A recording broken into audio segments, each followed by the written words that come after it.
Hello, everyone, and welcome. Can you believe it? We're finally here at the 13th and very last part of our UP PGT Economics 2010 Paper Solution series. We're right at the finish line, and honestly, I am so excited to wrap this entire journey up with all of you.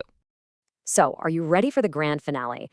These last 5 questions are all that stand between us and completing the 2010 paper. Let's dive right in and start with the first question. All right, question number 121. This one's about a truly foundational book in economics, Theory of Games and Economic Behavior. The question is simple: who wrote it? And this isn't just some old textbook. The theory it introduced is used everywhere today, from business strategy to politics, in pretty much every strategic decision. So, who are the brilliant minds behind it? And the correct answer is option D, von Neumann and Morgenstern. You see, this wasn't just another book. It literally gave birth to the entire field of game theory. As you can see here, its core application is all about strategic decision-making. Think about it. In oligopoly markets, where you only have a few big companies, how do they decide on prices? Well, game theory is the absolute best tool to understand that. And here's a little bonus fact for you. It's also known as the neo-utility theory of risky choice. Let's move on to the next one. Question 122 asks, what exactly is fiat money? Is it legal tender? Is it a currency with no real intrinsic value? Or is it both? Or maybe neither of these? This is a super fundamental concept for any modern economy. It's about the very money in our pockets. So first, let's break down what fiat money really is. It's any currency that a government declares to be legal tender. That means, by law, you can't refuse it for transactions. But here's the catch. It doesn't have any value of its own, not like gold or silver. Its value comes purely from the trust we have in the government and the economy that issues it. And this slide illustrates that difference perfectly. Commodity money, like a gold coin, gets its value from the material itself. But fiat money, its value is based solely on a government decree or an order. So when we look back at question 122, we see that having no intrinsic value is its core property and being legal tender is its main feature.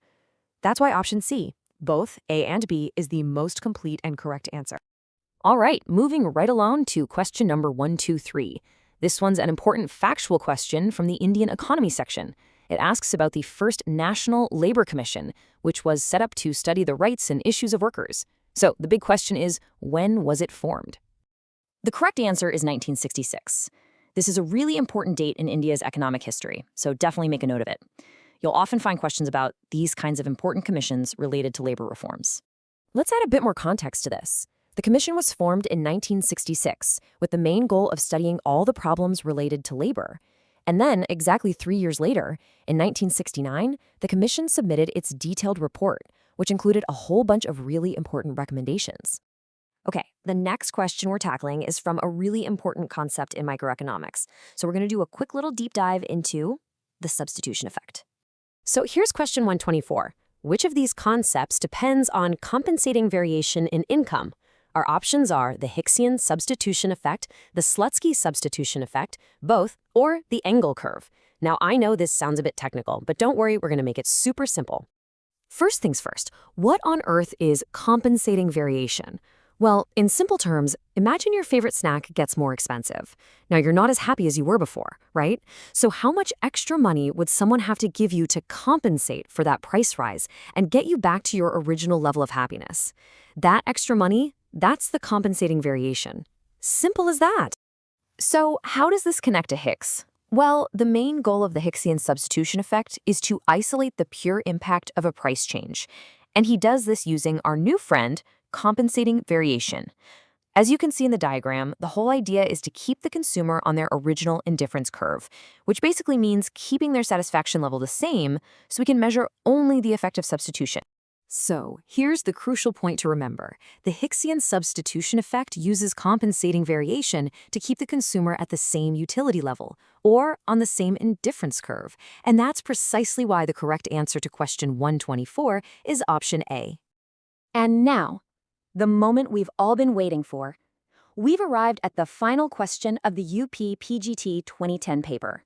Question 125 asks, who is the author of the classic book, Money, Interest, and Prices?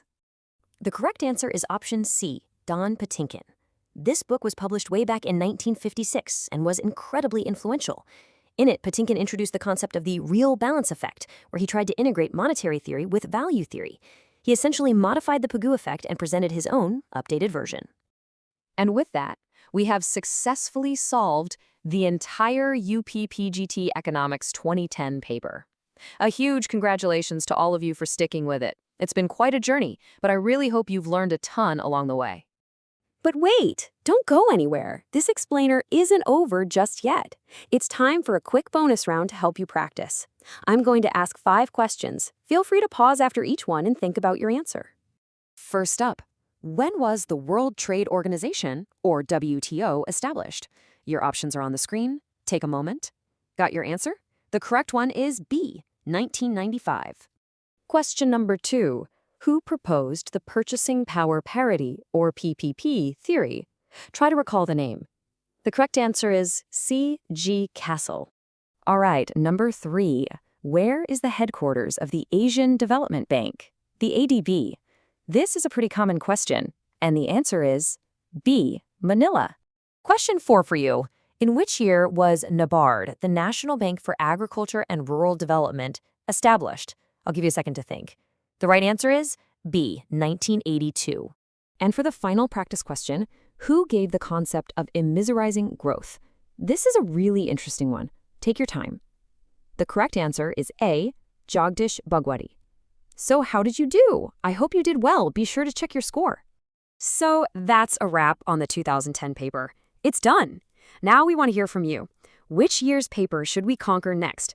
Should we do 2013, 2016, or something else entirely? We'll be waiting for your suggestions, so please let us know in the comments. Thank you so much for joining me throughout this entire series. I'll see you in the next explainer. Thanks for watching.